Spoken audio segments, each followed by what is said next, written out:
This is a stimulus update and daily news report. Got some important updates to share with you. President Biden just signed a new executive order. I'll play a video clip of President Biden talking about lowering the price of prescription drugs. And a White House official gets grilled on Fox News about inflation. You don't want to miss what was said there. $325 stimulus checks should be sent out any day now for certain Americans, and $1,000 monthly checks applications are now available. I'll give you more details on that and some other important updates as well. Hope you're having a wonderful weekend. If you appreciate the fact-based, fast-paced updates, hit the like button down below and subscribe to the channel if you appreciate the daily, straight-to-the-point updates. Let's get into it. I'll give you the stimulus first. So hundreds of Americans received direct monthly payments of up to $1,000. Exact date you must apply to get the cash. So this is going on in Denver, Colorado. And this was approved in early December, and we're getting more information on this, meaning that anyone who does it gets $1,000 per month. That's $12,000 for the year for homeless individuals based on a specific payment structure. And the payment will go out in multiple groups, and applications will be accepted through November 3rd. So if you live in Denver, Colorado, and you qualify, definitely go for that. And then stimulus update, Indiana direct rebate check payment worth up to $325 arriving any day now. So over 1.7 million eligible Indiana residents are expected to receive up to $325 through taxpayer refund in the upcoming weeks, and all deliveries expected by November 1st. So they're expected to deliver all this I guess within the next 2 weeks. Then President Biden to sign executive order aimed at lowering drug costs. So this is so basically what's going on here is President Biden will sign executive order directing administration officials to consider further actions to lower prescription drug costs. With less than a month before the midterms, Biden is focusing on healthcare costs to help position Democratic candidates. And Biden's order would complement the Inflation Reduction Act, and specifically the provision allowing the federal government to negotiate some prescription drug prices. However, polls show that while the public is familiar with the law, they are unaware of its key health provisions. That is what President Biden is going to do. Here's more of what President Biden has to say about it. Today I'm here to talk about what my introducer talked about lowering drug costs, lowering costs for Americans across the country. And I know it's been a rough 4 or 5 years in this country for an awful lot of people. We've made a lot of progress, but folks are still struggling. We can't kid ourselves about that. I wrote a thing called the Inflation Reduction Act, one of the most significant laws in history when it comes to helping families pay their bills at the end of the month. And we're going to talk about a little bit about prescription drugs today, because today is an important day for those on Medicare. We pay more for our prescription drugs than any other nation in the world. And by the way, it's the same exact drug, not just a drug, but the same manufacturer. We pay considerably more than they do in France, Canada, Spain, anywhere around the world. I know the names of these pieces of legislation are just boring, but the Inflation Reduction Act caps the cost of insulin for seniors on Medicare at $35 per prescription instead of $400 per prescription. $400. You know how much it costs? You know how much it costs them to make that drug? $15 to make it and package it. $35 is a lot of money compared to $15. They're going to make a good profit. We're going to keep fighting for lower costs for cost of living of insulin for children and families as well. So what are your thoughts on that? Is it enough to help out Americans with high prescription drug prices? Is this going to help? Is it enough? Now, to be honest with that executive order, I'm not really sure what else is being done. This is done through the Inflation Reduction Act, and it seems like every few weeks he's signing a new executive order with something that is already there. So I'm not really sure what is going on there. But Biden official grilled by Hemmer and Perino on rising inflation says White House won't change course. So this is the White House economic advisor getting grilled on Fox News here, not getting any wiggle room, and answers aren't fully accepted here. Take a look. This is a really good one. Welcome to another hour of America's Newsroom. I'm Dana Perino. Morning to you. I'm Bill Hemmer. Good morning at home. The new consumer price report revealing inflation remains red hot. continues a trend of an effective pay cut for American workers. You're getting less with your money. Gas prices continue to climb. Federal Reserve expected to continue the rate hike. So what is the administration going to do to get inflation under control? With us now, Jared Bernstein, White House Council of Economic Advisors from the North Lawn. And sir, thank you for your time. It's good to have you on. I wish we had better news. I'm certain that you wish this was better news. But at the heart of this is the core inflation number. And when it comes to core inflation, that does not include energy or food, but yet that number is the highest we've seen since 1982. Sir, is it time for this White House in the Biden administration to pivot on its economic policies? No, I think what we have is the White House, the Federal Reserve. We are acutely aware of the pressures that this causes on American families and budgets. The president started out this morning by talking about how Americans are squeezed by the cost of living, and they didn't need this report to remind them of that, but that's certainly in the report. Okay, just to be clear, I asked you that question, and you said no. So are you saying no change? Are you saying no change in policy? So let me explain why. Yeah, let me explain why. Because the policies that we're doing to help mitigate and ease price pressures are having effect. So, for example, look at the supply side of the economy, supply chains, shipping costs, air freight costs are significantly down. Goods are getting to ship to shelf at the same level they did pre-pandemic.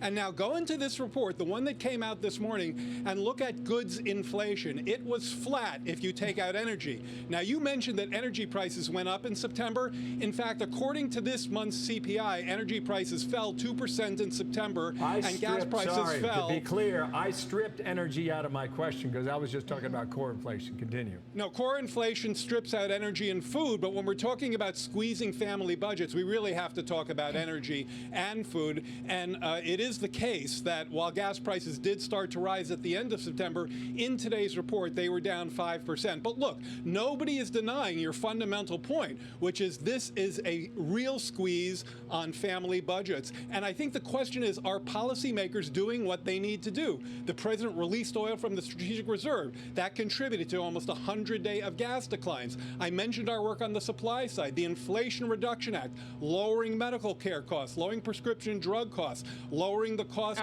of clean energy. So all of these are moving in the right direction. They take time to factor into these price indices, and we'd like to have that. We'd like to see that happen a lot quicker. Costs, but first, Dana's got a question. I have a couple questions here. So, sure. The other day, I don't want to play the sound so we have more time with you.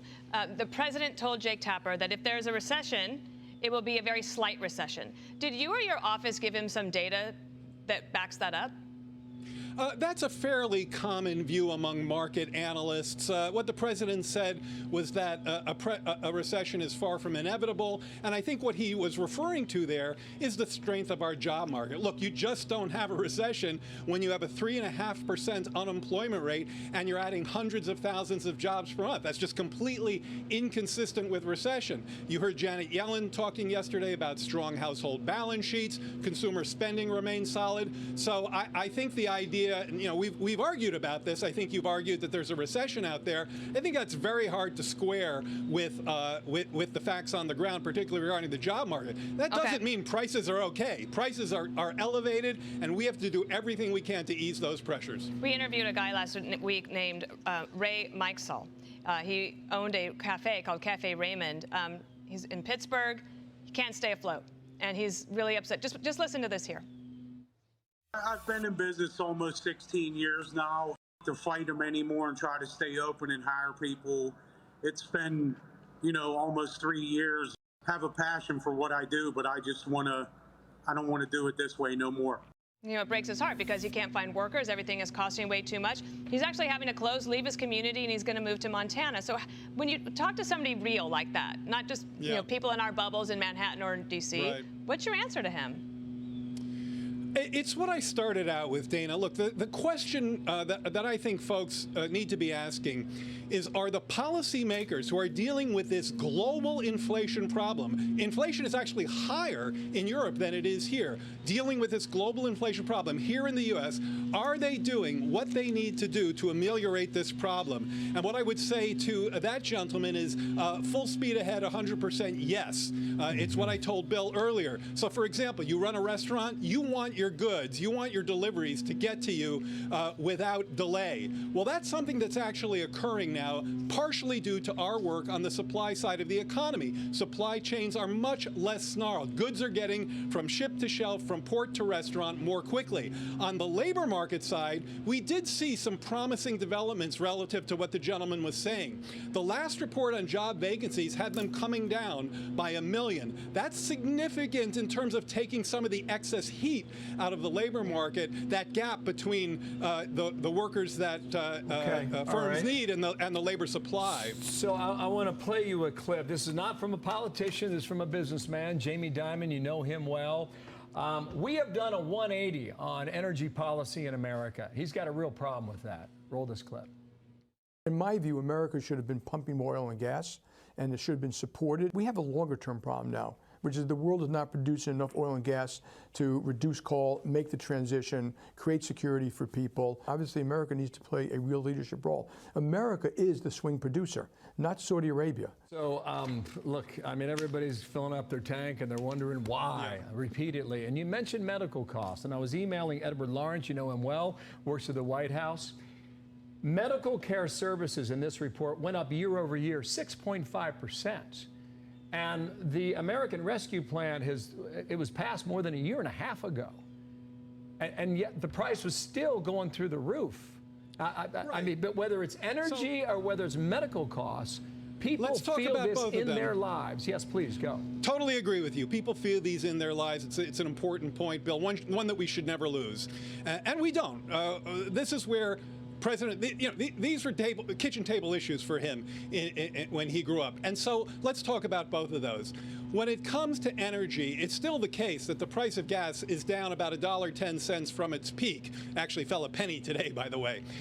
And that's important because it relates to the release of 180 million barrels from the strategic reserve. But it used to be so much lower. But hold on, Bill. Hold on. Let me finish. The reason I raise that is because it gets exactly to my point. Are policymakers doing what they need to do to respond to precisely the pressures you made? Yes on energy, yes on medical costs. Again, look at the Inflation Reduction Act. $35 a month for insulin. That's way below what seniors are paying now. Capping prescription drug out of pocket at $2,000. You've got people paying $8,000 and $9,000. Huge savings there. Again, ask the question, not is inflation too high? The answer to that is unequivocally yes. Are policymakers doing everything they can in this White House to help bring them down? And I think you'd have to find that the answer is yes. What are your thoughts there? Can the White House be doing more to help out inflation? Can anyone do anything to help out inflation right now? Even if someone else was in charge, would it be better, you think? Let me know your thoughts on that. And that is all the news that I have for you today to hopefully cheer you up a bit. Here's my daughter Bella's tip of the day.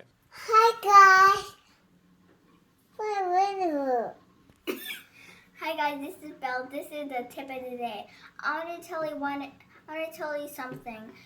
If you can't find a way to do something, then do something that you really want to do that you haven't done. Hi, guys. At least if you can't make the first one happen. So that's all I wanted to say. Say bye. Bye.